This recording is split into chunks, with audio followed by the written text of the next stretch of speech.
Welcome back, ladies and gentlemen, to the Intel Extreme Masters Katowice, as we're in the thick of things here in bracket 1. And we have on my desk, we have Maynarde, we have Tasteless, we have Rotterdam, and we're going to be updating you with a few of the games that are currently going on, as well as what is to come. So, I believe there is still Yoan versus TY, which is a qualifying match going on, Maynarde. Give us a little breakdown of what's been going so far in game number 2. Yeah, this one's a big deal. Obviously, TY is currently 1-up in the series. TY is going for mech, and Yoan is going for bio and tank, so it's a clash of styles here. TY has really locked things down. He doesn't really look breakable right now. You see a lot of Hellbats, a lot of tanks. They're nicely upgraded. They're about to hit into +2. He's getting servos. Yoan's been trying to find an opening, but these Sensor Towers have been really tough for Yoan. TY going for a Hellbat dunk here. Like, he's been very, very annoying. In fact, like, we missed it because we came at, missed the first chunk of this game, but TY did a lot of harassment damage with a proxy starport out on the map with some Liberator and also Hellion run-bys into the mineral line of Yoan. So he's kind of been on the back foot economically for a lot of this game. And TY is TY, so he's not afraid of late game mech. Right, fair play. That'll go on for a little while longer, I think, here. Even though that scan's gone down and spotted that army, looking like TY is going to try and keep pursuing. And we can stay on this for a bit longer to see if the fight goes Take it away, James. No. Kaelaris. Nothing's happening, look. Yeah. It's fine. Calm down. You're quite right, Kaelaris. Good analysis. It's good to see that you watch a bit of StarCraft. Thank you. I appreciate that. All right, well, we can check in maybe later on with this series, as of course it is very important. Thank you very much, Maynarde. Here at the desk, though, we're going to be starting to talk about another qualifying match, a big qualifying match, in fact, from two players that are from a far-off, small country, almost through the esports Narnia door that we call South Korea. The esports Narnia door. Yes, I'm stealing that. That is good. That's yours now, Tasteless. Consider it stolen. That's great. This match coming up is going to be huge. Maru right now is like the Terran hope. He's the guy who's still making it work with Terran, especially in the GSL. He's the last remaining Terran player. Stats is a guy who's got a lot of history here at the Intel Extreme Masters. At the last time we were all gathered here together, he was showing an epic finals against TY, and of course he wants to try to get to that finals again here and win this, but Maru is a very serious threat. It definitely does, and actually I just got word that our game is already ready, so not dissimilar to how Todd was intrinsic to our previous desk, Rotterdam was intrinsic to this one. One of my better segments. Absolutely, thank you very much. Time to head over to the commentary team. Qualifying match, one of these players will make it to the group stage. All right, thank you guys. This is an epic match, Pig. Oh, yeah. These guys are both in the round of 8 of GSL Code S right now, right? I mean, his stats, he got 2nd place at Katowice last year. Maru, he's kind of the Terran hope at the moment. He's like the one Terran that's still winning games. He's actually somehow, he's been squeezing his way through, despite the naysayers. There are a few people out there hoping for some balance changes, hoping Maru would drop, but no, he's holding up the Terran flag right now. He's playing really well, and as we've been pointing out, he doesn't really seem to break a sweat or let the pressure show ever. No. Like, he never seems to show any emotional response to the games going on. At the same time, Stats stays pretty calm, cool, and collected. This guy is definitely a strong Protoss foe to go up against, just kind of dominating in Korea last year as far as the WCS points goes, finishing 1st place and all that. Multiple tournaments he was getting to the finals or winning. So looking really strong last year, but to be honest, Pig, this year, he seems more human. He seems more flawed, a little bit weaker than before. I mean, it's a bit of an adjustment, of course, with the Protoss race especially having the biggest changes with their whole early game dynamic changing, with that mothership core, of course, being removed, some of the unit statistics changing around to compensate for that. And I got to agree with you. I feel like Stats definitely, he's been squeezing his way through those GSL groups, but there's been a few close matches, and I think this is going to be a good opportunity for him to prove himself. He is, of course, going to be spawning down here in the bottom right-hand side of Catalyst in the blue, representing Splice. It is Stats.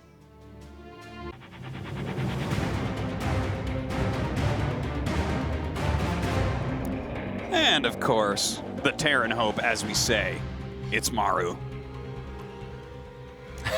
He's never got both hands on the keyboard and mouse when that camera goes to him. He's always there. I mean, this is funny. It's the same. I feel like every time I watch Maru playing a televised match, the moment the camera goes to him, it's like he has this intuition, and he's always got his water bottle in his hand, or he's scratching his face, and he's just kind of nonchalantly sitting there. Show off. Yeah.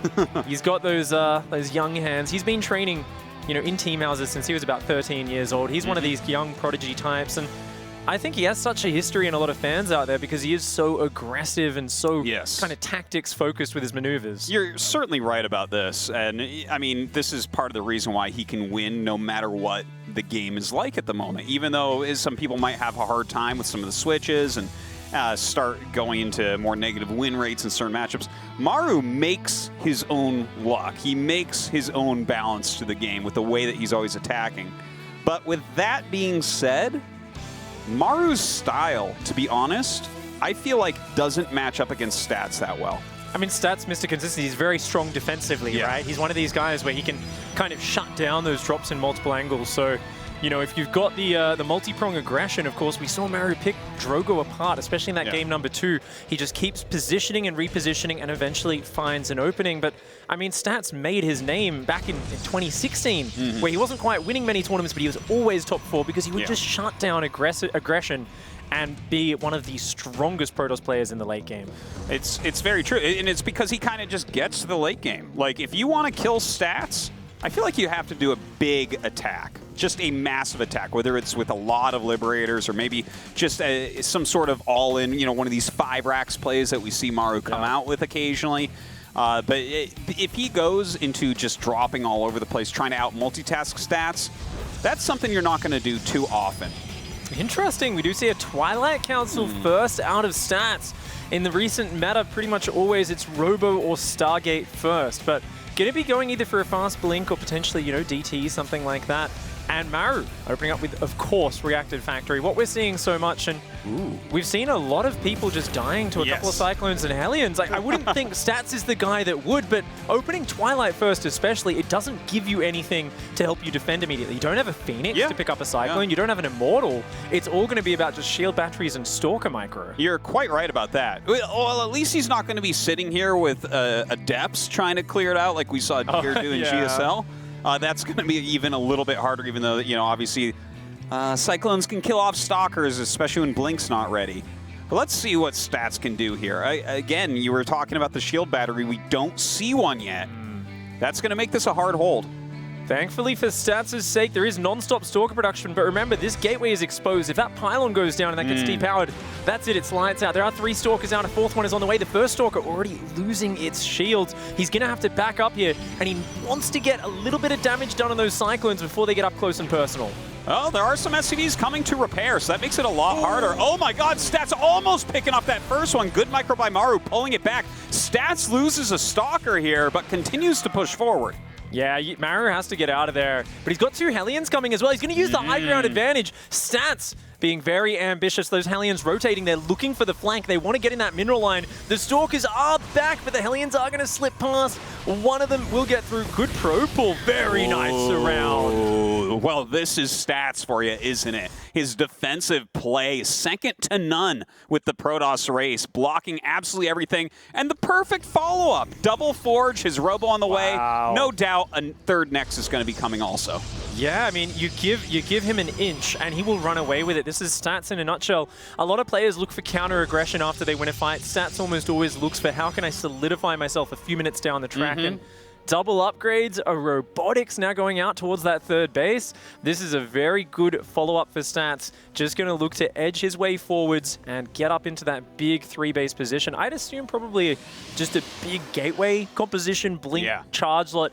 Maybe go to Storm later, but I mean, with the double upgrades, it's probably going to be a really strong 1-1 or 2-2 timing that he could hit. Well, I tell you what, with Stats, I kind of doubt he'll hit a timing.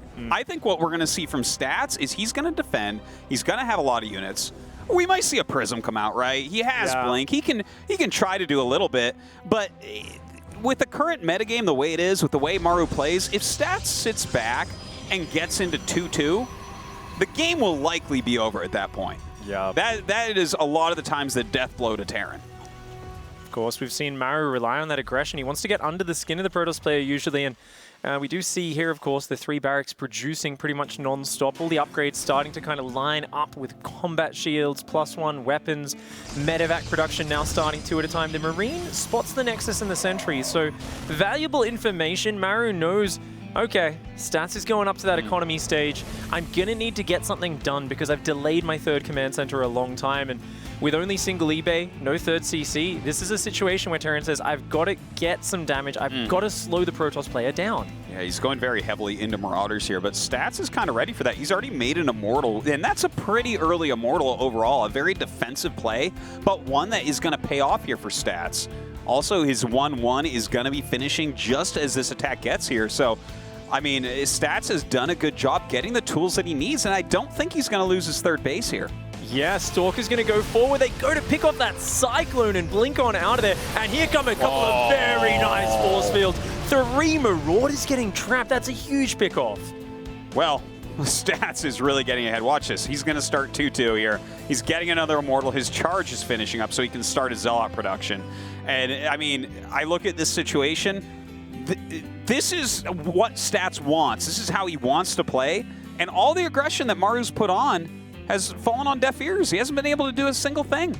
Yeah, this is that point where every time Protoss feels a little bit more comfortable, there we go, 2 Qs up, a second Immortal on the way. These observers, of course, in that surveillance mode, getting massive vision everywhere. And these Stalkers always able to force out the stims. They're picking away at the units for free. Finally, Maru going to get a tiny bit of damage. We'll actually get the Twilight Council. That's nice. 2-2 already started and charge finished, so no immediate impact, but it will at least stop Storm from coming down. No Templar Archives or DT Shrine going to be available just yet. Well, Maru right now, okay, he's getting an armory in a second engineering bay, so at least he can continue his upgrades a little bit later, but look at this, the warping in the main base, dropping out the 4 Zealots. This could end up being a lot of damage.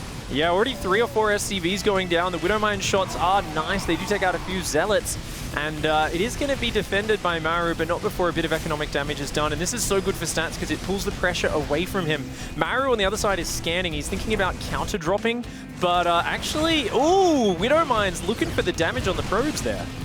All right, he kills a few probes and a big drop into the main base. There you go. Maru with his multitasking, getting that aggression, but Stats with the recall, bringing forward all his stalkers, a blink for it, taking down these medevacs, just crushing everything. Wow, absolutely shut down. Stats doesn't take any hits at all that game. It felt like he was ready for everything right from the very first Cyclone pressure.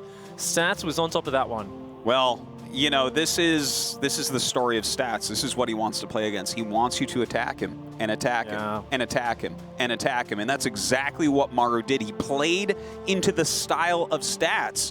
Stats is like a hard counter to aggressive Terrans. I feel like Maru needs to back it up, play some macro games, get a giant attack, and try to kill Stats with numbers. A tough opening game there for Maru. Is down 1, of course. This is a best of 3 here. And we, of course, will be right back with game number 2. We're just going to head over to the analysis desk. That's right, thank you very much indeed. We have one, I think, update to go to here whilst that series continues on for a qualifying match. And Rotterdam, you were in Petit Drogo going up against Probe, and it seemed a bit familiar to you, I think. Yeah, it's really weird. We can go ahead and hop into game number 2 that's currently going on Blackpink. And guess what? We've got 2 Oracles flying in, killing a lot of probes. The first Oracle, it was a Proxy Stargate. And we saw that earlier today. Proxy Stargate, first Oracle killed 7 workers, which is why Drogo is in a very sweet economic spot, even though he's going to end up losing at least 1 Oracle here. But it's really bizarre, James, because game number 1 between these two was on Blackpink, with Probe spawning in the left bottom side, just like he did earlier versus Krö, and just like he did against Krö, he opened up Phoenix, and just like he did against Krö, he died against the first big Archon Zealot Prism push. I'm watching it. The exact same series. Game number 1 on Blackpink was the exact same. Game number 2, again he gets Proxy Stargated, and again the Oracle does so much damage. This is really bizarre. I'm watching the exact same series as we saw earlier today, and that one Probe lost 0-2, and I'm afraid that he's going to lose this one 0-2 as well. So you think Petit Drogo in a very good spot at the moment? Yeah, very, very dominating position. He's been dominating the pace of this game. He did so much economic damage. 20 probes have gone down. I mean, it's hard to win a PvP when you lose 20 probes. 20 probes down for Probe. That's a difficult time ahead of him, unfortunately. Maynard obviously being from the ANZ region. Probe having a bit of a tough one here. Whenever there's a Probe game on, I'm like, oh, who's got Probe? Who's got Probe? How's it going? Because I'm interested in my little brother from down under. That's but, right. He is in a rough spot here. It's obviously an elimination match for him. He did well against Mamba, but Drogo is too damn good. It's tough for him to come back here, like Roddy said. Yeah. I've seen comebacks happen before. It's going to take a bit of a miracle, but Yeah, I'm rooting for him, of course. Great. All right, well, I think we're ready to go back into our next game, game number 2 here. Thank you, Tasteless, as well. No problem. For being here.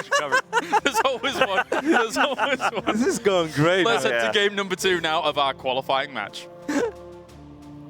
Man, I always love that insight from Tasteless, let me tell you. He really brings the knowledge bombs. I mean, without him, I feel like we just wouldn't have as much of an in-depth analysis, but thankfully he is there dropping those on the desk, and we are keeping those updates going of those series.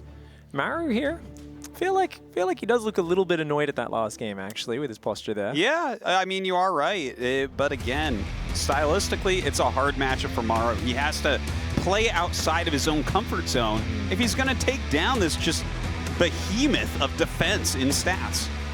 And that's really frustrating as well, because he isn't a guy who's just going to sit back. He's a guy who's going to push those economic leads. He is already up 1 game in this series, representing Splice. Down here in the bottom left, it is Stats.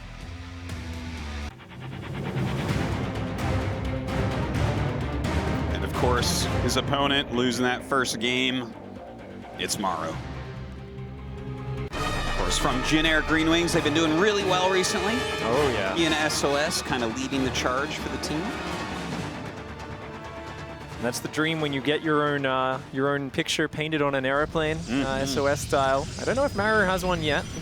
Well, he's going to have to win this tournament if he wants one. Yeah. He wants his face on an airplane, man. And don't forget, if he loses here, he's not necessarily out. There's one more spot left in the group, and I would say the loser of this match is probably favored. I mean, Ryung is still down there. There's some other very good players. Sol has been playing well. You know, definitely some other guys to contend with, but you know, these two are just monsters. Absolutely, and it is going to be, of course, a hard-fought match here. I really think the pressure, it comes back to the fact that Stats isn't just going to play ultra safe. Like, when you look at someone who's such a good defensive player as Stats, the thing is, if you don't touch them, they are looking to get ahead. They are looking to get edges. The Twilight Council opening into such a fast blink. You know, this is something which frustrates Terran players no end, because even though it doesn't give them a lot of defensive power, you see him just say, nope, I've got perfect Stalker control. I'm going to defend your pressure. But if you don't harass them, if you don't do something, it's like the Protoss just gets absolute map control for right up until Stim and Medivacs are done, basically. Yeah, and that becomes quite hard, especially, you know, Maru wants to be out there. He wants to kind of keep the Protoss in the dark, because like we saw, even there at the end when he lost, what was he doing? He was hitting multiple locations. Stats didn't even see either of those attacks coming. Widowmines got down his third, a big drop hit his main. Stats had too much, of course, and won, but that's the way that Maru likes to do it. He's a master of pulling his opponents apart. Player who's relied on drops throughout his career to great success. Of course, Reaper is going to be the opening here for Maru. Unfortunately for him, Stats has actually walled off the jumping ledge with a single pylon. It always looks like you can get up there, but just you actually can't, even though it looks like you can. So Maru can only poke the front, and with the Stalker popping out as it arrives, this basically says, hey, if you want to scout, that's a one-way trip. And Maru wants to keep the Reaper alive. Gonna bounce the Stalker away, give himself a bit of room to retreat there. Well, he sees that there's a Stalker on the way. You know, he could be thinking about what happened in the last game, but I don't know if it's the same thing, because I'm looking at that probe up there. That looks like a Dark Templar. That's exactly what it looks like, isn't it? That's where you would put a Dark Shrine. The Reaper, that would be pretty far outside of the Reaper's way to scout. Yeah, he hasn't put a pylon down yet, so, you know, it could just be that he sent the probe home a bit late and knew it would be overtaken by the Reaper, so he says, look, I'll just hide you in the corner, wait till the Reaper's gone and send it home a little bit later. But interestingly enough, on Maru's side of the map, we have a big diversion from last game. He's opening up with an exceptionally fast third command center, and he's going to rely on these 2 Hellions and this Reaper to try and keep Stats back, threatening the run by, and actually maybe going to be able to hunt down this Stalker. Yeah, he definitely could here, especially with that Reaper and the grenade in the pocket. So we'll pick off this first Stalker. Very nice play. Great micro from Maru as well, getting out alive with everything. And I gotta say, Pig, just looking at the way Maru's playing here, I think that these are like perfect fixes to how he played in the last game. Yeah. Like he's going for a heavy economy here, and that's going to be much better against Stats, I think. Especially after the Stalker goes down. If we take a look at Stats' vision, he just doesn't see anything. You don't get an Observer, you don't get an Oracle. This is one of the things you sacrifice with this opening. He's building a blind shield battery because he has no idea what's going on. He is trying to send a probe into Scout, but I'm pretty sure that's going to get blocked. So Stats here, it's going to be maybe about a minute from now when he moves across the map with 6 or 7 Blink Stalkers. That's when he's going to get information. Up until then, he is completely blind, and he just has to play generic and straightforward, which means Maru will get ahead in the economy. And Maru knows this as well. This is why Stats is so strong, is because he'll be in this position, say, okay, I'm going to play a little bit safe here. You know, I'm not going to just walk out of my base and risk losing units or risk a counterattack. He does wait for that nice number of Stalkers, but the Hellions getting ready to run in. They just left the base. A Warpin is going to come in here quickly, but he could lose a lot of probes in that time. Already 3 falling. Those Hellions looking very healthy. Maru actually not focus firing for a second there, but still going to get quite a bit of damage. 6, 7 probes will fall. Very nice start to things for Maru. Yeah, that was pretty awesome. These Stalkers not really going to get as much done as he wants. He had to warp in some Stalkers at home to deal with that. You know, maybe if he had 3 more with that army right now, he could have done an offensive blink or something, but as is, he's just expanding. And if that bunker finishes with a siege tank behind it, the thing is there's no high ground vision. It's all just Stalkers. There's no Observer. You don't have a Mothership Core anymore. There's nothing to spot up there. So every time Stats pokes, he has to commit his hit points. He's going to take a Siege Tank shot. He's going to take a volley of Marauder and Marine hits. So I really think Stats just can't do anything for the next minute or so. He needs to kind of just sit out here, try to macro up. But what's he missing? I mean, there's no upgrades this game. Forge hasn't even started. Meanwhile, Maru is setting up infrastructure like crazy. He's got his +1 on the way, Stim and combat shields, and he is adding on all of the barracks. So he's going to go right on up to that 2 base, 5 barracks production. And that's where he's just going to outnumber Stats in the mid game. And you know what? When he gets that really strong ball of units, he has his medevacs out, his stim done, his combat shield's going to be finishing up as well. That's when he can actually land that 3rd command center and really get his production flowing. And his Stats here, I mean, I like the Warp Prism. He's going to try to mix it up, keep Maru in his base a bit longer, see if he can get a bit of damage. But I don't foresee him actually being very successful with this. You know, I think Stats, because his information is so limited. Remember, all he saw was a Siege Tank and some Bio at the front. He's probably thinking about 2 base Siege Tank pushes. Only now does he actually see the 3rd command center for the first time. And notice up to this point, he's gone up to like 8 or 10 gateways. He's making charge lots and Immortals. I think he was looking to intercept a big push. Now seeing the 3rd command center, he says, well, my upgrades are so late. I've got to do something with this production. So I think he's going to go for some sort of attack here. And he really needs to find some damage. Well, he's got a Warp Prism full of Zealots, and Charge is just about to finish. Looks like he's warping in some additional Zealots somewhere here on the map. Maybe at home, gonna just send those out at the moment. Bringing up his sentries as well. This is a kind of desperate move. Like you were talking about, Pig, he doesn't have upgrades, so this needs to do damage. Yeah, I mean, it is, of course, hard to deal with these charge lots in the back. That Warp Prism survives the turret, and 7 Zealots warping in, army posturing at the front at the same time. Maru, this time, a little bit quicker with the SCV pool than the first game, but he's about to get hammered at the front at the same time. All right, those Zealots charging forward right now, doing what they can, but there is +1 on this bio. He has the medevac, he has the siege tank. Great force field. Wow, the Immortal getting a ton of damage done there. Trapped so many of Maru's units back, but the main base has been cleaned up.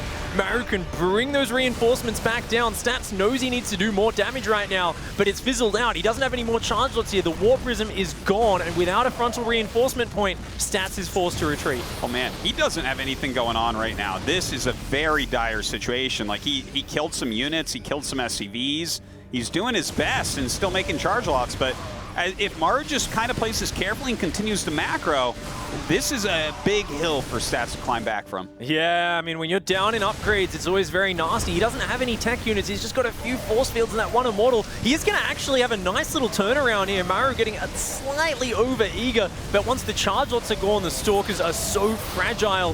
Force fields coming down, doing well, but Maru's medevacs still just healing everything up. He's still pumping out of those 5 barracks, and with the Widow Mine starting to grow in count, these charge lots days are numbered. Once the bio ball hits a certain size with a certain amount of Widow Mines, charge lots aren't going to be that useful. Well, right now he's warping in a lot of sentries, a lot of stalkers. He wants to utilize his micro here to try to get something done. The Prism going up towards the main base. Oh god, the turrets aren't quite ready yet. He's gonna get this warping done. That is going to find an opening. Widow Mine, some bio coming back here. Some nice hits are going to be able to slowly clean this up. Stats, though, looking a little bit desperate. He's going to push the front at the same time. That is a lot of Marauders, Artosis. Maru has to, yeah, he can chase that down. Stats has to get out of there, man. He is dancing with the devil right now. He is playing a very risky game. And, I mean, he's just desperate. He's got to do something more, and he is finding a few edges. Yeah, these force fields are pretty nice. He's doing some strong attacks. He's trying to divert the army up into the main base here. Oh, God, even the Prism taking a Widowmine shot, but for all this time he's buying, his army is just not as good as Maru's, and it's not going to be as good anytime soon. He's gone up to 8 sentries now, but they're all so low on energy. He can't even really afford a Guardian Shield right now. Zealot's going to redrop in the main. He's trying to find an opening, but Maru, he has just not missed a beat with his production. There's always just barely enough units to chase this off, and whilst he picks off an SCV here or there, back at home, his economy is just smaller. Finally, Maru finds the opening in the force fields. He's just going to jump on top of that army. The Stalkers and Sentries starting to fall. The Immortals gone. And as these charge lots wash up against the Marauders, looks like Maru is going to tie up the series. That is it. GG is called. And that was just fantastic from Maru. He switched up his strategy, switched up his playstyle. That fast 3 command center is a great move against someone like Stats, who is going to play defensively in that early game. Yeah, I mean, I think Stats was expecting something similar out of Maru. He says, look, this is Maru. He's going to do some big 2-base aggression, at least 3 barracks kind of medevac, looking for openings, because that's what Maru normally does every single game. But, you know, that was a good comeback there from the Terran. We are going to hop into game 3 very shortly, guys. We'll be right back after this segment, the analysis desk. That's right. Thank you very much, gentlemen. We have a few updates to bring to you, of course. One was that Stefano was definitely eliminated, so we want to kind of update you with that. And 2, TY was able to qualify for the round of 24 as we continue things here at the Intel Extreme Masters Katowice. In fact, Maynarde, you caught some of the last moments of that series, didn't you? Yeah, I did. So TY managing to edge him out there. It was Mech versus Bio, as I mentioned, if you guys didn't catch it on the break. TY went for something pretty cool at the end there. He was just pushing with a regular mech push, lots of tanks, lots of Hellbats, but he was also Hellbat dunking. Right. So generally, medevacs don't play a part in mech TVT at the moment in the current meta. So it's really, really cool to see him bust out something from Heart of the Swarm. You know, just dumping those blue flame Hellbats into SCV lines and doing tons of economic damage. And you know, that's not very common for mech play. So I loved it. And you do actually have DNS versus Bly going on right now. It's game number 3, if I believe. That is true. Yeah, it's tied up 1 apiece.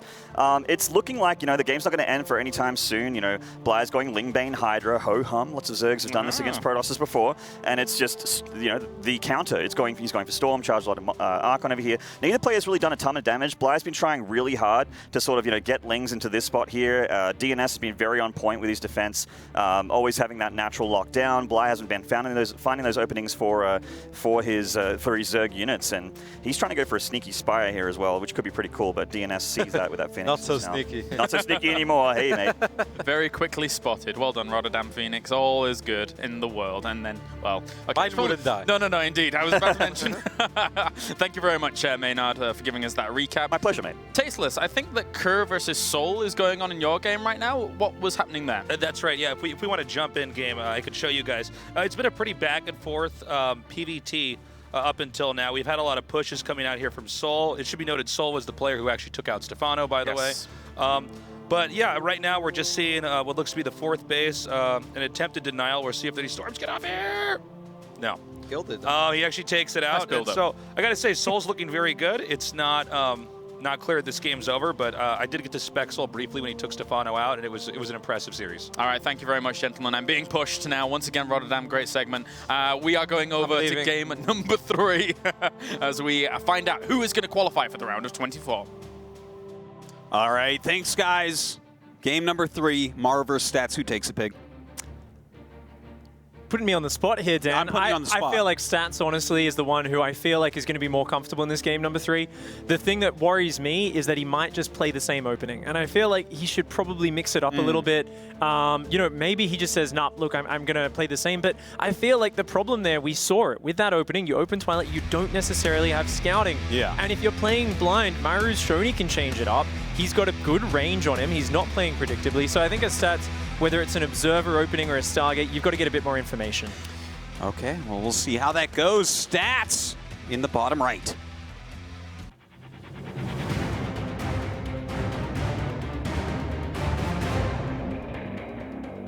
facing off against the Jin Green Wings representative up here in the top left-hand side of Neon Violet Square. It is Maru.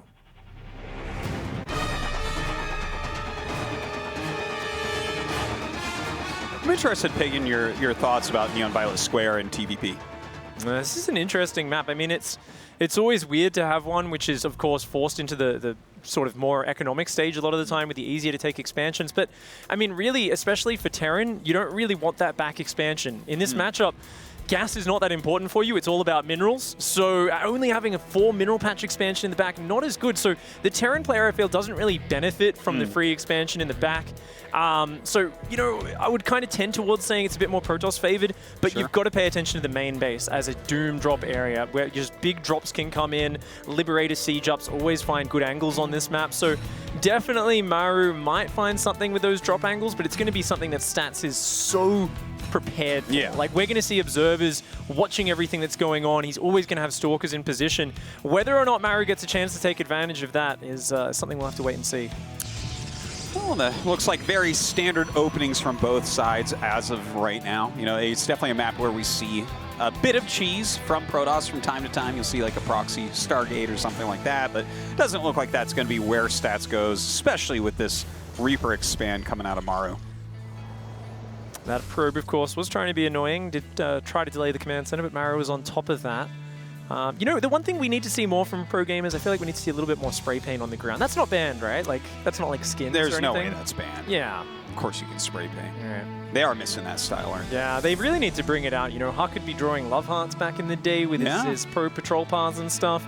Nowadays, we've got cool spray paint you can spam on the ground, and players aren't even using it. So pro players out there, get on it. We want to see a little bit more bling bling. I feel like there would be a meta for spray paint as well. Like, you send your probe, let's say, like, over to some somewhat obscure place that the Reaper will go near, and you spray paint, right? And then the Reaper's like, a probe was over here, and then it has to search for a proxy that you didn't put down. Done and done.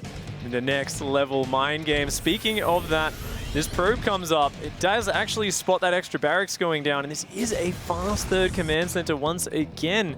That second barracks timing and no factory there, I think, already might be a bit of a tell. I mean, either way, Stats is changing it up, dude. He's already got an Adept coming out. He's gone Stargate this time around.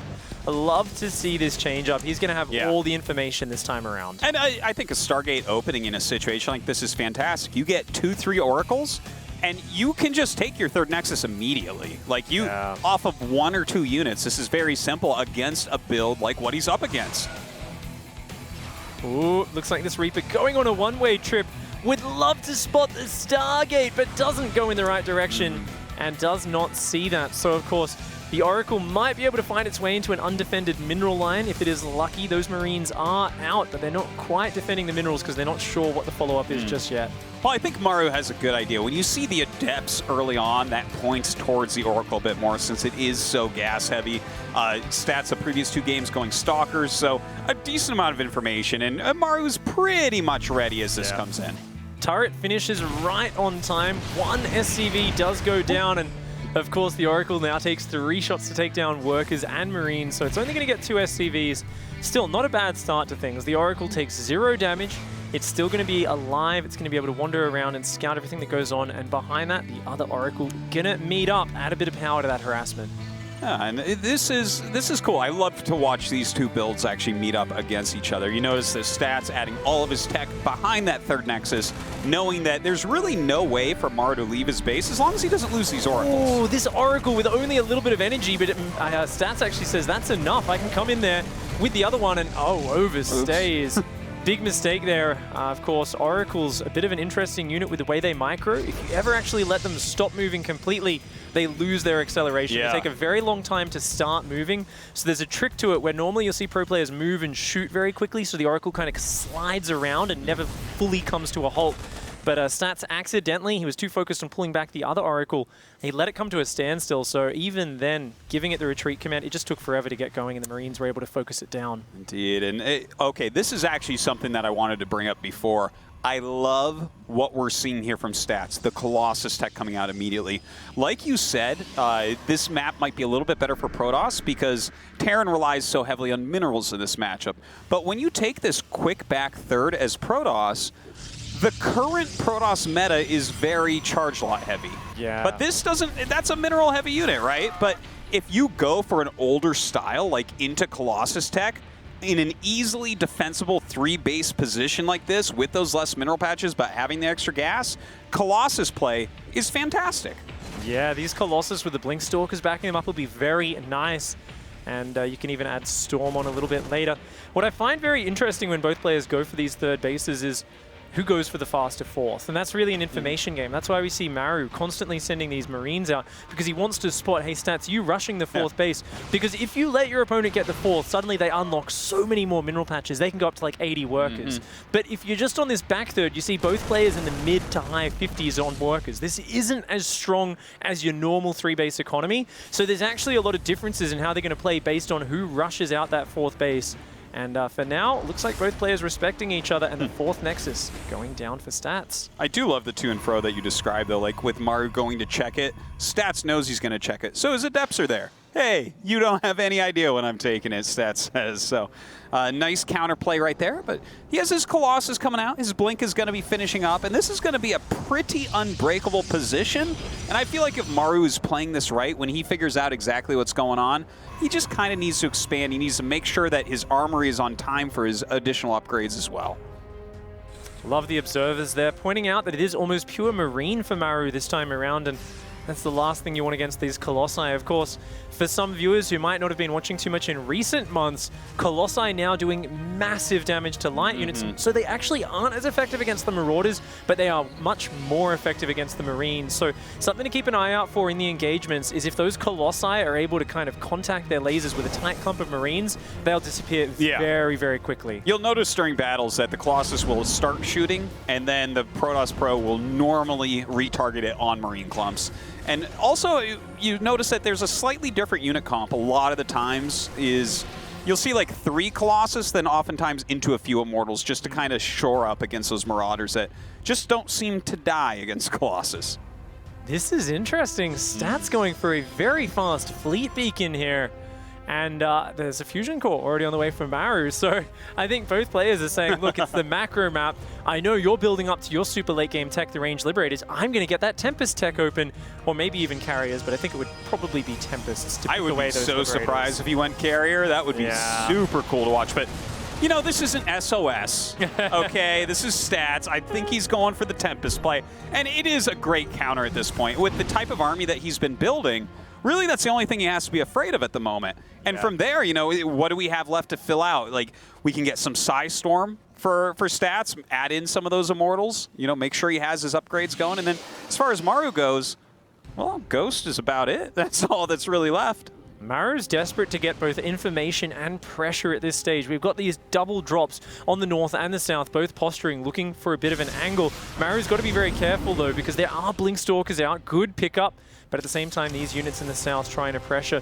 Maru wants to get some information, but he also wants to push Stats back so that when this range finishes, he can push in with the Liberators, get immediately on top of Stats' economy, and force a favorable engagement. He doesn't want to give Stats the time to pick away at him from afar with Tempests or anything like that.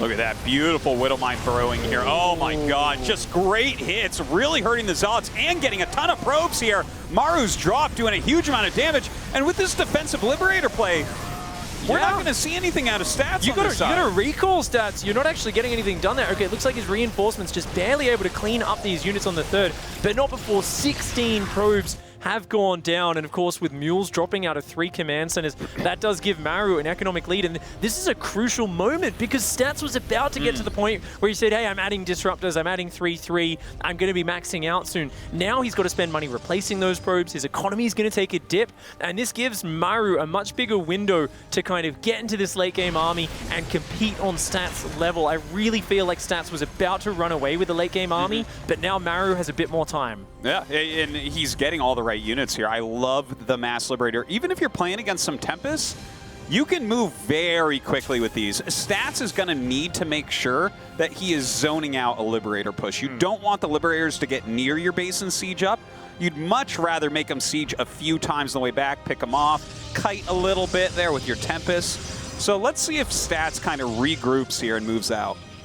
I like that analysis there, Dan. You know, the Disruptor's a cool addition for that style as well. If you've got a Terran trying to leapfrog his siege units forwards, having something like the Disruptor that can throw a very long-ranged explosive splash damage will keep back the ground army. That allows your Tempest to just pick away at those Liberators and siege them down. And very nice play here from both players, but really just a massive amount of respect. I'm surprised even Maru hasn't really pushed across with his main army. He's going for 3-3. He's going for +2 ship weapons. Vikings are on the way. Neither player wanting to just throw this game away with a, with a hasty attack. Both players want to play the late game. It's both of these armies are like super good defensively, but not so good attacking. Like Stats' army is so scary, but you can't just run up and attack your opponent with it. This is the type of army that you win a very long, protracted battle with, right? Like you're constantly kiting, you're constantly repositioning, picking off their valuable units. And Maru, on the other hand here, like he can try to push in, but when those Tempests, look how many Tempests he has. He's going to be one-shotting the Liberators, and that's going to be value.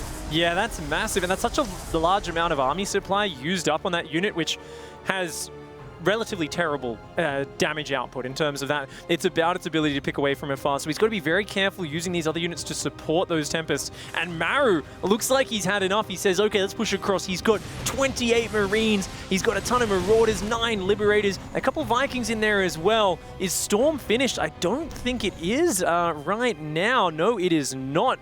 So it is just going to be almost done. I mean, Storm adds a massive amount of damage output. If you can land that, it hits everything in the Terran army, both flying and ground units. Now look at this. Carriers are being made. He's got double upgrades for his flying units. Like, I am loving this game. I'm getting nerd chills watching this game. These two refuse to attack each other. They're getting all the units. Oh my God, it's beautiful. Yeah, this is really how to play Neon Violet as well. If it gets to this stage, you don't want to be the one forcing your way in. You want to look for small advantages. It's about these couple of zealots trying to pick off a command center. It's about trying to catch your opponent out of position. And the thing is, it becomes so tense at this point because you can't really split your army up without accepting a huge risk. If you split 20 or 30 army supply away and then you've got to take a frontal engagement, you're in massive trouble. That'll totally turn the scales. So these players are just picking away with very small sections of their units while trying to improve their compositions, replacing the Stalkers with carriers, adding on the shield upgrades. This is just going to be a real patience war, and I feel like whoever just gets a little bit overeager might end up throwing the game away. You're so right. Like, no one can get overeager here. Like, Maru, it's so funny because I look at these armies and I think neither of these guys can really attack, but how is Maru going to, like, deal with this? He has a lot of Vikings, which can do all right, but as soon as they get hit by a Psy Storm, Stats will just destroy everything. This is the sort of game where I start thinking, look, Maru, I mean, he's going triple Ghost Academy, he's adding Ravens, and yeah, nukes, start zoning out with nukes, but not just that, start building planetary fortresses everywhere. This is the sort of the game where I think the Terran needs to move away from that regular mid-game Terran mindset of, I'm going to push in with one big decisive push or two-pronged assaults. It's more of, I'm going to pick away at you, because if I want to go to the ultimate units, Ravens, Ghosts, Range Liberators, your army becomes the least mobile unit in the late game of anyone's. Like, you need to just sit there and build turrets and planetary fortresses and be very strategic about your play. And this is not something we think of Maru as his strong point necessarily, but he's shown us some skill with this sort of composition in TVZ especially, Yeah, you're quite right. In fact, I think he's one of the best players with this comp in TVZ, even though it's not really his style. He's just that good. And by the way, okay, not only do we have 4 nukes making, DT Blink is on the way. Oh, that's frustrating. Do you even know the name of that? DT Blink, that's what we're just going to call that DT Blink. So that's, all right. The world is watching, of course, the name of that upgrade. Oh my God, this is too crazy. This is too crazy. I can't believe that we have this game going on like this right now. It's like carriers. We're going to see DTs with Blink walking around. It's Mascos. Look at this. 4 starports on the way. 4 starports on the way. This is like that funny point where when you better go BCs. This is going to be so sick, man. Oh my gosh, that's so many starports. He's got building armor's going to come down. We're going to see every upgrade in this game. And, you know, so much for the Marine Marauder stage. Let's replace them with Ghosts. Why not? Why not? This is so exciting right now. He's adding tech labs onto all of his starports. So I mean, this could just be for Ravens, but I'm crossing my fingers to see a couple battle cruisers in there. Those aren't bad in the late game. Oh my god, man. Oh, that was so close to landing. Would have got all those cannons and the Colossus, but does get denied for now. Stats showing that trademark defense, and I'm kind of hoping we see battle cruisers up against Tempest, because you end up with this really funny sort of recall versus Yamato dynamic. Oh yeah, yeah. And it gets super weird if we get to that stage. So for now, no battle cruisers on the way, but insane upgrades for both players. Ship armor, the only one really missing here for Maru. Yeah, and he might actually want to get that at some point, especially against carriers. Armor can be very powerful indeed. Harassing some with the Liberator, still trying to get some value out of his Marauders. And that's a lot of Vikings. But again, Storm, the great enemy of Vikings, so things could definitely go wrong in that way. Oh yeah, this is part of why you don't want to be, you know, grouping your whole army on one key and kind of trying to force an engagement. It's why you sit back and you add planetaries and you add missile turrets, and this is what Maru's doing. He's adding Ravens as well. I mean, I think we all saw the clip of Zest on Reddit there, but oh, the D team Blink comes in, snipes the turret, and the scan just goes down and says, nah, mate.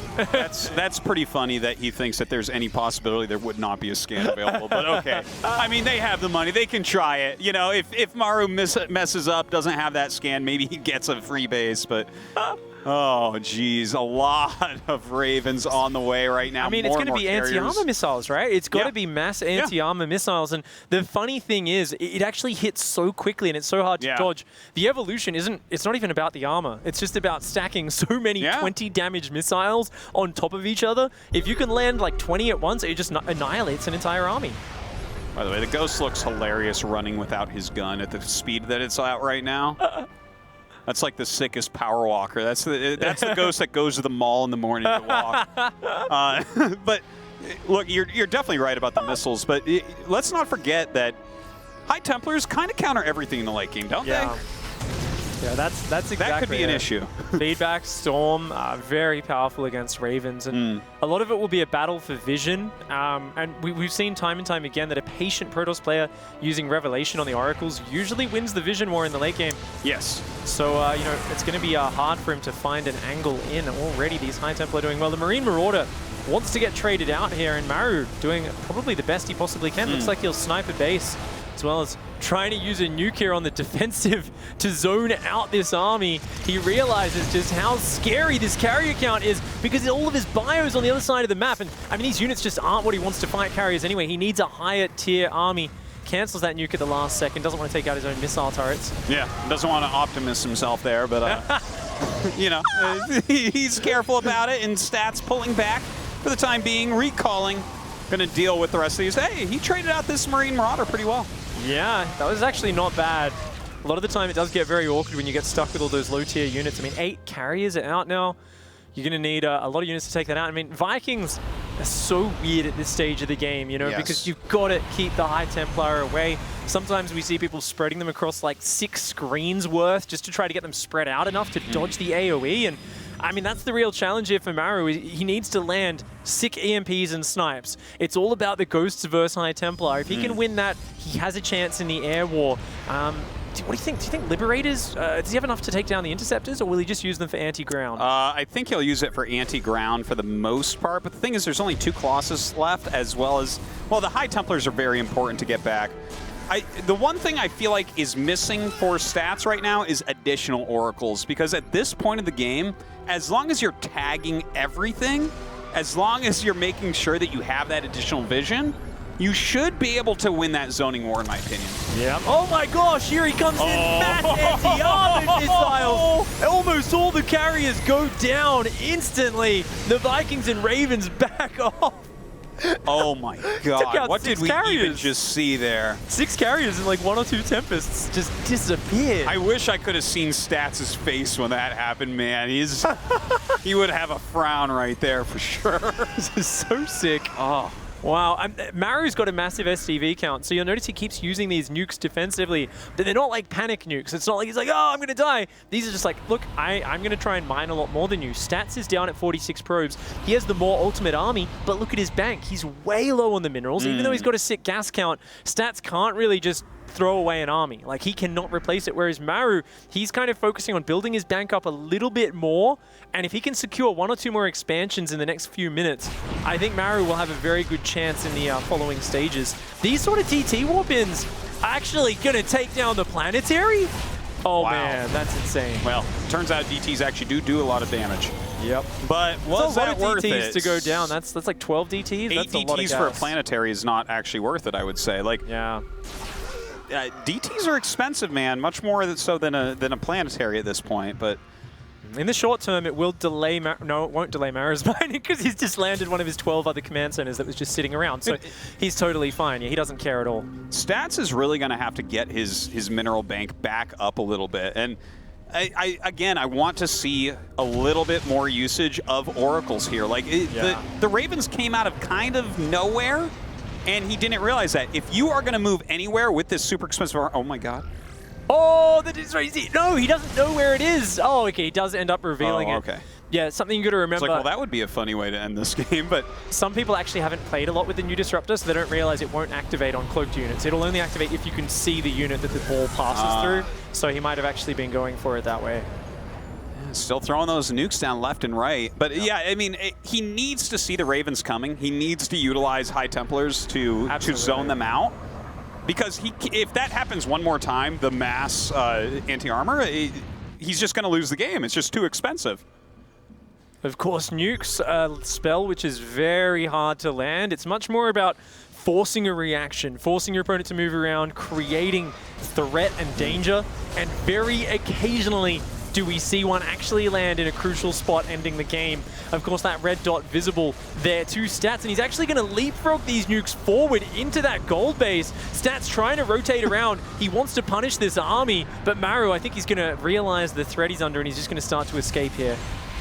Oh no, a bunch of missiles coming out right there. Oh my lord, man. So many carriers going down once again. Maru using these Ravens to great effect. He's still got 13 of them alive as well. Funnily enough, he has nothing to just kill Nexi. Except nukes and ghosts. He's got nothing that actually attacks ground. He's got 21 Vikings, my friend. You can land those. I don't know if you know about this, but yeah.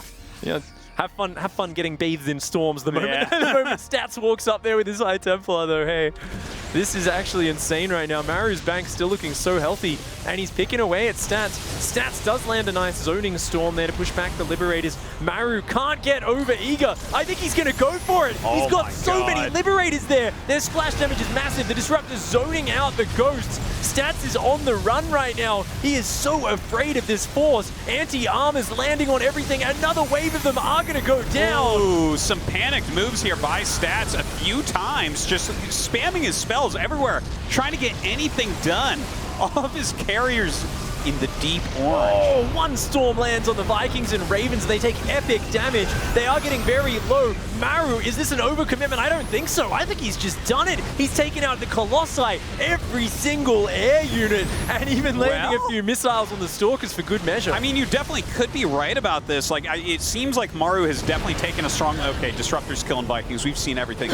But he's taken an advantage here, but if you do something like switch back into ground here, we see these Stalkers. Yep. They're gaining some value, like while he's making carriers again, so. I love this, though. BC's adding in some Marauders and Marines. He's like, look, we need just something beefy on the ground, something cheap, something generic. And I think the only, I mean, Stats is mining out. Maru's mining out of a lot of their bases, but Maru's got the bottom left now. If he can hold that base, and I mean, if you pop out with a bunch of battle cruisers, and Stats pops out with a bunch of carriers, that's like, oh, cool. I'm just going to put a Yamato cannon on each of those. Yeah. That's like the most efficient trade I can possibly have. Just perfect targets for that Yamato. You're certainly right about that. Like, there are ways to fight against mass species. Look at this. He just jumps them right into battle here. The Stalkers starting to pick off as much as they can. The Stalkers actually doing a good job a little bit there. But the BC damage output is really high. Well, BC's apparently the fastest unit from Terran. Maru says, I can warp into your base too, buddy. The battlecruisers coming in, Marauders and Ghosts taking a lot of storms. Most of the ground army is gone for Protoss, though. It looks like Maru, Yamato cannon finally finished, takes out the BCs. The carriers. The BCs are deep in the orange, though. Gonna regroup here. The Stalkers take a big EMP. The Liberators still doing damage from above. A nuke going down for good measure. Stats needs to defend this base, but not a single disruptor shot has landed this game. This is kind of funny. Stats is actually so low on gateways, he's having a hard time spending his money. If he could warp in enough Stalkers, use his bank, he could kill the BCs, and they used their jump recently, so this is definitely an opportunity to clear out of this. But, oh my god. GG is called, and Maru advances from the group. Wow. What range of play. I am not used to seeing Maru coming out with such impressive play in the end game, especially against this guy. We knew him as the late game master for so long. No one could match Stats play in the end game, but Maru just calmly, patiently gets every single unit in the playbook, uses the spells to perfect effect. Great play. I'm really super impressed with what we just saw there from Maru. I love watching the Mass Raven play. Watching him move around, you see Stats, very good-natured about it, kind of having a laugh. That was a weird game, everybody. All right, guys, we will be right back in just a moment with that winner's interview with Maru.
Welcome back, everybody, to the Intel Extreme Masters Katowice 2018. We saw our first qualifying match where Maru was the one to move on to take down Stats. So, first of all, congratulations on qualifying, Maru. Earlier, when I spoke to you, you said that you didn't want to face Stats. So, can't help but feel like you must feel even more satisfied to qualify, taking down such a difficult opponent. How does it feel for you personally?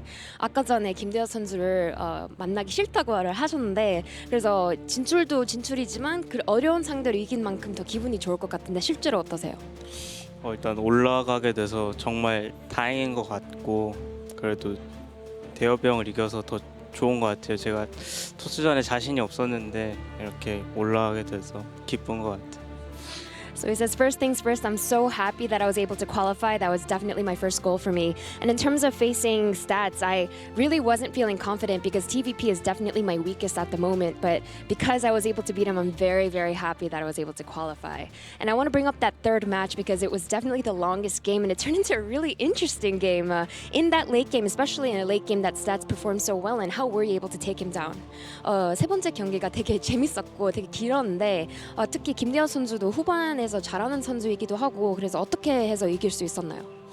일단 제가 태프전 후반에 대한 자신감이 있어가지고 그냥 후반 가면 안 진다라고 생각해서 그냥 이겼던 것 같아요.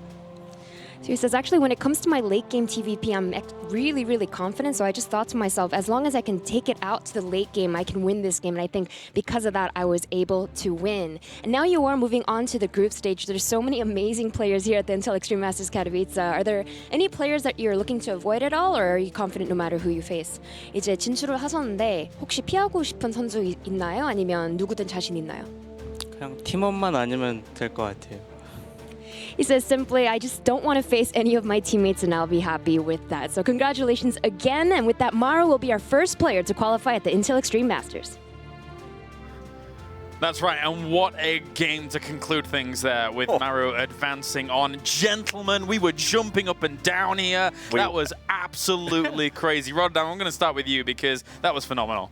Yeah, an absolutely bizarre final game. It's like sometimes you really feel like you love StarCraft, but you feel like you've seen most of it, and then you think it just comes down to execution. Yeah. And then you see a game like that, and there's just so much happening. I mean, Pickpoint mentioned in the end as well, it seemed like all the disruptive shots were almost avoided. At the same time, all the nukes were avoided as well, so it became such a nice, beautiful tactical dance. And then at one point, they're like, all right, we're done dancing, let's start fighting. And it's just explosion after explosion, and you're just like looking at this game, you're like, okay, this is not what we normally see. It's just awesome stuff. I really enjoyed it. All the Raven play, nukes being cancelled into re-nukes just to keep the ghost alive, Vikings being picked up. They're like jumping, they're like disruptor shots, but they're like, oh, they just like flipped off and take off. It was so sick. So good. Congratulations, obviously, to Maru for advancing on. Any final words on Maru before we kind of move on to other games, Maynarde? I mean, you're out there in Twitch land, you think you know TVP. You don't know TVP, man. You don't know this game.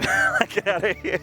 That was so amazing. So amazing. Oh, God. So we do have some series to catch up on, of course. Actually, Maynarde, in fact, you were watching, I think it was Bly versus DNS game number 3. Correct. That's right. I was. DNS ended up taking him out 2-1. Yes. Game 3 was in Catalyst. We had a little bit of it on my laptop before. But basically what happened was Bly was going for like a heavy tier 2 sort of lurker play, which he likes to do quite a bit against Protoss. But DNS managed to get up to that really scary number of disruptors. You know, I'm talking like 9, 11 disruptors that were just completely creaming the lurker force. And then it got to that point where DNS was just crushing every fight after that, because all Bly was left with was Ling, Bane, and Hydra. And then Bly, in very Bly fashion, went for a big muta switch to try and punish, making lots and lots of immortals, with which DNS just kind of locked things down back at home, made cannons. The Archons obviously are never going to be engaged ever. Yep. And he took damage, but he didn't take a game-ending damage. But his army could not be stopped. There you go. DNS moves on in the lower bracket 2-1 in that match, and Bly is, unfortunately for him, eliminated. Checking in with Tasteless now. I think your series is still going on, Kerr versus Soul, but game number 2, you were jumping up and down for that as much as we were for Maru versus Stats. There was too much going on between the game I was seeing here and then the game we have on the preview screen. We were in a base trade that it looked like Soul for sure was going to lose. Yeah. And managed to just barely sneak in his last command center up and try to survive that. It was fantastic. Right. In this game, we see it's Kerr on 2 bases. Looks like he's about to try to come in here and push Soul here on 3, although this is the perfect timing. Yep. Let's see if he actually can come in. He's gonna watch this, guys. I don't think you really want to. I don't think you want to run into the tanks and the mines. This is going to be really tough, I think. Yeah, I don't believe this is gonna last. Oh my in fact, God. I think if he pushes it any further, he's going to be eating so many tank shots. But hold up, we got some more warp-ins. I know that we like to see the ending of the game, but my Protoss heart is bleeding right now. Can we? Yeah, this looks very, very tough. He's desperately going for those tanks, but the tanks are still up. Like, they're just crushing him, these tanks. Oh, my God. It seems like if Kerr doesn't actually win this fight, then this game's going to fall apart. Now, he is losing a bunch of SCVs, but he's going to dash under here. Oh, we got to chase him away. Got him. Yeah. All right, hold on. That's GG. No, this is that's GG, mate. And then it turns around once again. Soul's going to win that fight. I'm glad we actually got those 3 lines that you drew in there, Tasteless, because I would have never known where the fight was. Yeah, where was he going to fight, Tasteless? That's why we add these things in here. That's so right. you guys kind of know what's going on. Perfect stuff. So, Soul, 2-1. 2-1 2-1, in that yes. series. So he moves on, and Kurv, unfortunately for him, is eliminated. But don't worry, because we've still got so many Koreans. That was awful. As we continue things on. And obviously, Sol has been having a pretty good run for himself down towards the lower bracket here. So impressive result from him, Rotterdam, to keep things going. Absolutely. I mean, like Tasteless said, he also took out Stefana, but I think it's worth mentioning that Krensel had a really good showing as well. Not only did we see him in the upper bracket take out Probe, a regular in the WCS circuit, in the lower bracket he also 2-0'd Puck. I find that very impressive from a guy we don't hear much about, right? And Puck was over in Korea, and I mean, Tasteless like told the story a little bit, but that should have been a 2-0 for Krensel. Like, I have no idea how he didn't win Blackpink. It was 40 supply against like 18, and he's running circles and he can't find the base, and by the time that he finally finds it, it's like mass repair 3 bunkers against a no-eco Protoss. I mean, he was inches away. If he would have just seen that base a little bit faster, he's inches away from 2-0ing Sol as well. So even though he doesn't go all the way, I think a really strong showing by our Lithuanian Protoss. I can't believe how spoiled we've been with the game so It's far. ridiculous. This is just the open bracket #1. Yeah, day one, we've just been blessed, dude. Like, great games are just raining upon us, and we're just like basking in all of it, I think, getting hydrated. It's fantastic stuff. We can check in with the bracket to get you guys up to date with what has gone on so far. As you can see, TY and Maru have qualified for the round of 24. That's right, Maynarde. So that's a rare Oh sight. my lord. Never saw one. Oh my lord. Can What? you believe it? 2 Terrans? And down towards the bottom, we have DNS, Petit Drogo, Ryung, and Sol and Stats, of course, still alive here, vying for 1 qualifying spot. So we still have at least guaranteed 3 more mainstream matches here for bracket 1. What do you make of the matches that are still left alive? I mean, Sol's been having a good run, but I think maybe it ends here. Like, Stats is pretty scary. Yeah, I mean, Stats went all the way to Game 3 against Maru, who looks incredible at the moment. At the bottom of the bracket is Ryung against Petit Drogo, perhaps? DNS, I mean, DNS against Drogo, that's not a set in, that match is not set in stone. It's going to be tough. Stats, obviously, I think the big favorite that's left. I mean, especially the way that he just played against Maru. But maybe in a deciding series against PvP, it can get dicey. Because maybe one of those Protosses can take out Ryung, but we can never underestimate Ryung either. So. By the way, I think Ryung showed some of the best games we've ever seen from him at the last Intel Extreme Masters in Katowice. He had some phenomenal play. He did. He definitely did. Yeah, I remember now you mention it. Like Ryung and Alive, I think, with the 2 Terrans that kind of blew up at They kind of Katowice had last real year. breakout plays in that tournament. That's what Katowice does, man. It's a magical place here as we continue things for the Intel Extreme Masters World Championship. We're going to go to a break, and when we are back, we have a few more series to conclude bracket #1 for the open brackets.